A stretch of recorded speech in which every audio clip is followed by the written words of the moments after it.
नमोस्तोचर श्री आशीष जैन नोएडा से आपके श्री चरणों में अपनी शंका रख रहे हैं। आदिनाथ भगवान ने सत्यम कर्म का उपदेश चौथे काल में किया, बाकी तीर्थंकरों ने क्यों नहीं किया? कृपया समाधान करें गुरुदेव। भगवान आदिनाथ स्वामी षट कर्मों का उपदेश उन्होंने अपने महाराजा काल में यह उपदेश दिया षट कर्मों का कि कृषि आदि कार्य करने का कैसे कार्य करना चाहिए। अन्य तीर्थंकरों ने इसका उपदेश क्यों नहीं दिया, इस पर आप सब यह जानते हैं कि आदिनाथ जो प्रथम तीर्थंकर हैं वो धर्म प्रवर्तक ही नहीं अपितु युग प्रवर्तक भी हुए। सभी तीर्थंकर धर्म प्रवर्तक तो हैं, जो अनादि से जो धर्म चला आ रहा है उस धर्म को आगे बढ़ाते हैं, इसलिए वो तीर्थंकर कहलाते हैं। लेकिन प्रथम तीर्थंकर युग प्रवर्तक क्यों?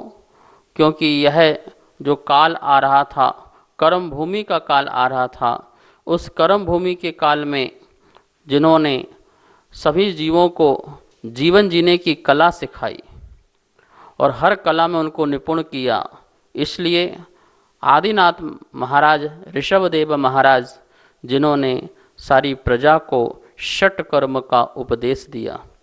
शेष तीर्थंकरों ने इस प्रकार का उपदेश नहीं दिया। शेष तीर्थंकरों ने अपना धर्म का ही उपदेश दिया केवल ज्ञान हो जाने के बाद। आदिनाथ ने भी केवल ज्ञान हो जाने के बाद अपने धर्म का उपदेश दिया, लेकिन अपने गृहस्थ जीवन में उन्होंने षटकर्म का उपदेश दिया। लेकिन अन्य तीर्थंकरों ने इस प्रकार का षटकर्म का उपदेश नहीं दिया।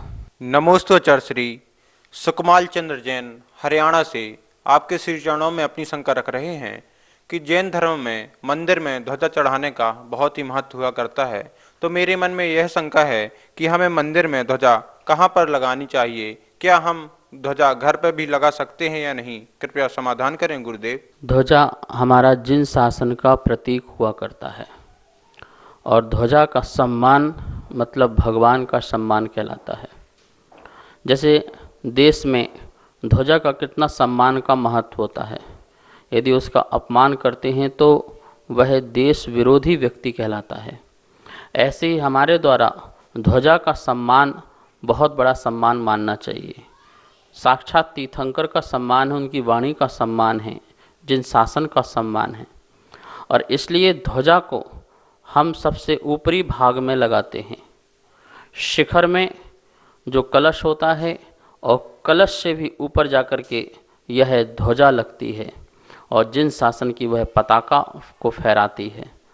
हम ध्वजा को बिल्कुल निचले स्थान पर कभी नहीं लगाते हैं। इसी प्रकार से यदि हमें अपने घर मकान के ऊपर ध्वजा लगानी है तो सबसे ऊपरी स्थान पर लगाना, और वह हमारे जिन शासन की गान करने वाली प्रतीक स्वरूप हो। जिस व्यक्ति के घर में या मकान में जिन शासन की ध्वजा नहीं होती है उसका यश नहीं फैलता। इसी प्रकार से मंदिर में यदि ध्वजा नहीं है और शिखर मात्र है तो उस मंदिर का यश, वहाँ के रहने वाले व्यक्तियों का यश की प्राप्ति नहीं होती है। अर्थात इसका बहुत बड़ा महत्व है। देवी देवताओं का आगमन भी वहीं पर होता है जहाँ पर ध्वजा सदा लहराती रहती है। जिन शिखरों में देवी देवता नहीं होते हैं वो कभी भी यहाँ मंदिर आदि में आते नहीं हैं, और उन्हीं के द्वारा अस्य चमत्कार मंदिरों में होता है। भक्तों के दुख भी उन्हीं देवी देवताओं के द्वारा दूर होते हैं। अतः जिन शासन की ध्वजा जो है शिखर के ऊपरी भाग में सदा ही कपड़े की बना करके हमें लगाना चाहिए।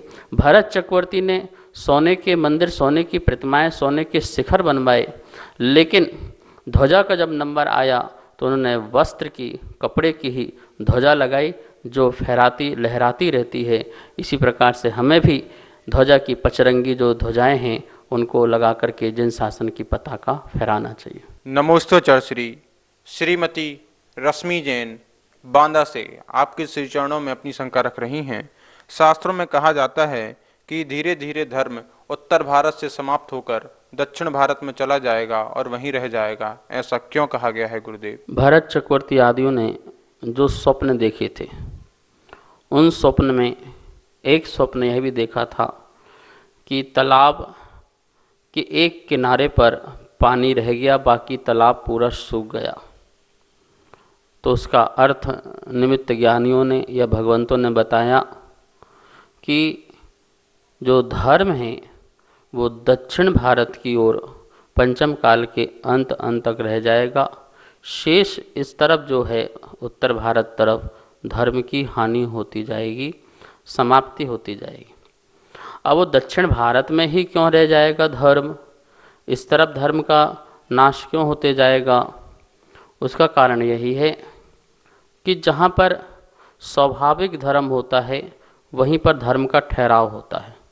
जहाँ कृत्रिम धर्म होता है, जो बनावटी धर्म होता है, उसका अभाव होने लगता है। इस तरफ जो धर्म है, हम सब लोग धर्म कैसे करते हैं? एक तो देखा देखी करते हैं, या फिर उस धर्म में भी हमारी नेचुरलता नहीं है। चाहे मंदिर बना रहे हो तो, चाहे पूजा पाठ की सामग्री हो तो। आप दक्षिण भारत में देखेंगे वहाँ के मंदिर भी बिल्कुल नेचुरल और स्वाभाविक हैं, वहाँ की पूजा भी नेचुरल और स्वाभाविक है। जो शास्त्र आगम में कही गई है उसी पद्धति के अनुसार जिनेंद्र भगवान का अभिषेक, जिनेंद्र भगवान की अर्चना और साधनाएं आदि हुआ करती हैं। इसलिए वहाँ का जो धर्म है प्राकृतिक धर्म है, प्रकृति के साथ है और प्राकृतिक धर्म है। इसलिए वहाँ जो है पंचम काल के अंत तक धर्म का सद्भाव हो जाएगा। और इस तरफ जो है वो प्राकृतिक धर्म ना होते हुए हम जो है नैसर्गिक धर्म नहीं करते हैं, इसलिए यहाँ का धर्म जो है धीरे धीरे हटता जाएगा।